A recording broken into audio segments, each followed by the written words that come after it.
Сәлеметсіздер ме? Бүгінгі біздің өтетін тақырыбымыз ата-бабаның асыл арманы.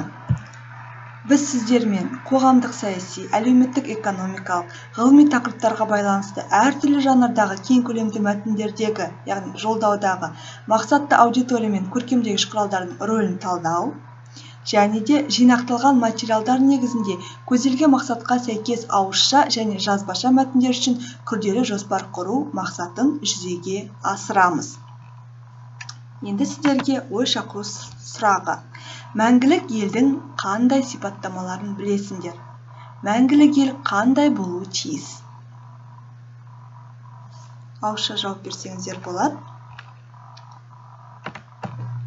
Яғни мәңгілік ел жалпыұлттық бірлік, бейбітшілік пен келісім, ортақ тағдыр және де адал халықтың ғұмыры мыңжылдықтарға жалғасады деген сенім.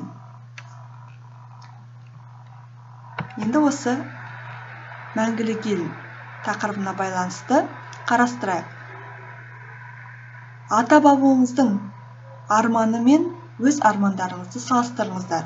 Яғни алдымен елдің болашағына байланысты екі арманымызды жазамыз.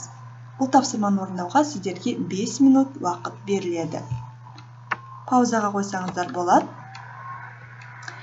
Екі арманымызды жазғаннан кейін кітаптың 16 бетін ашамыз. 5-ші тапсырма. Мәтінді оқып мақсатын анықта. Біз үшін ортақ тағдыр біздің мәңгілік ел. Лайықты әрі ұлы Қазақстан.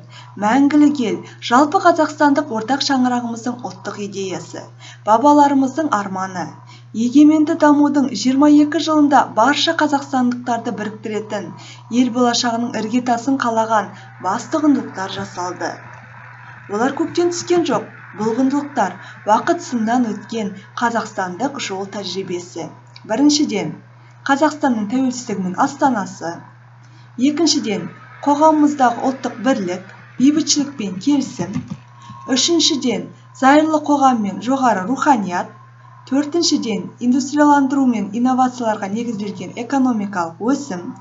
Бесіншіден, жалпыға ортақ еңбек қоғамы. Алтыншыдан, тарихтың, мәдениет пен тілдің ортақтығы. Жетіншіден, еліміздің ұлттық қауіпсіздігі және бүкіл әлемдік өңірлік мәселелерді шешуге жаһандық тұрғыдан қатысуы. Осы құндылықтардың арқасында біз әрдайым жеңіске жеттік. Елімізді нығайттық, ұлы жетістіктерімізді еселедік. Жаңа қазақстандық патриотизмнің идеялық негізі осы мемлекет құраушы жалпы ұлттық құндылықтарда жатыр. Біз өз халқымыздың игілігі жолында ұлы мақсаттарды алға қоямыз. Әсіресе жастарымызға мынаны айтамын. Бұл стратегия сіздерге арналған. Оны жүзеге асыратын да, жемісін көретін де сіздер. Өз жұмыс орындарыңызда отырып, осы жұмысқа әрқайсыңыз атсалысыңыздар. Немқұрайлылық танытпаңыздар. Елдің болашағын барша халықпен бірге жасаңыздар. Яғни тұңғыш елбасы Нұрсұлтан Әбішұлы Назарбаевтың Қазақстан халқына жолдауы 17 қаңтар 2014 жыл. Енді осы жолдау қандай тақырып төңірегінде, қандай тақырып қозғалған? Жолдаудың мақсатты аудиториясы қандай?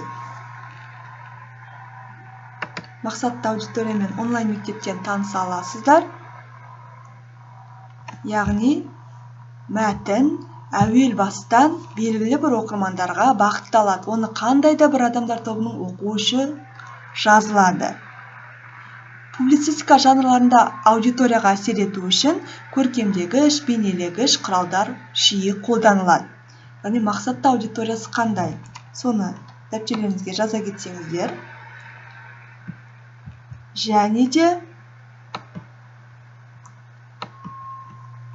манағы атап өткен ең алғашқы тапсырмалардың бірі өз армандарыңыз, иә? Сол тапсырмаға қайта оралсақ, жаңа сіз мәтінмен таныстыңыз. Енді осы мәтіндегі ата-бабаның екі арманын жаза кетсеңіздер. Бұған да 5 минут беріледі. Ата-бабаның арманын жазып, екі сөйлеммен өз арманыңыз бен ата-бабаның арманының ұқсастығын не айырмашылығын дәптерге жазамыз. 5 минут уақыт беріледі. Енді бүгінгі біздің тақырып, білесіздер, көркемдегіш құралдарды талдау, сол арқылы мәтіннің жанры мен стилін тану. Ендеше аталмыш мәтінді қайтадан ашып, мәтіннен 3 эпитет пен 2 тұрақты тіркесті табамыз.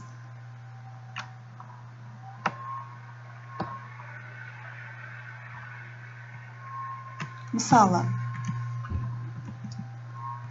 қарайық. Ұлттық бірлік, бейбітшілік пен келісім. Осының ішінде ұлттық бірлік, қазақстандық жол тәжірибесі дегендер бұл яғни эпитет болады. Ал егерде соңынан қарайтын болсақ, ат салысыңыздар деген, яғни бұл тұрақты тіркес болады. Яғни қолғабыс болыңыздар, көмектесіңіздер, бізбен бірге жұмыс жасаңыздар деген мағынаны білдіреді. Шығармадан 3 эпитет пен 2 тұрақты тіркесті табамыз. Онлайн мектепте анықтамалары берілген. Бұған сіздерге 10 минут уақыт беріледі. Одан кейінгі соңғы тапсырма. Мәтінді қайтадан оқимыз да күрделі жоспар құрастырамыз. Яғни күрделі жоспар.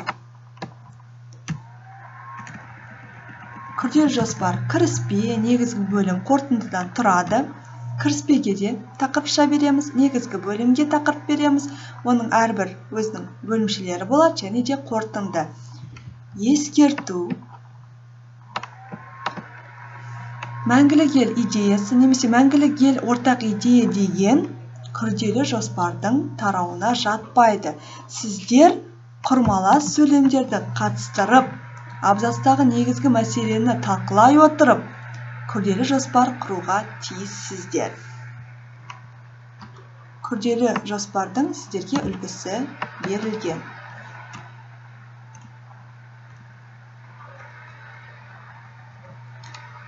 Осы тапсырманы орындағаннан кейін біздің екінші сабақ бар.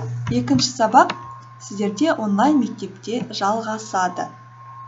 Онлайн мектепте ел мұраты мәңгілік ел деген тақырып бойынша өз жалғасын табады. Барлық тапсырмаларды күнделік KZ не WhatsApp желісі арқылы күтемін.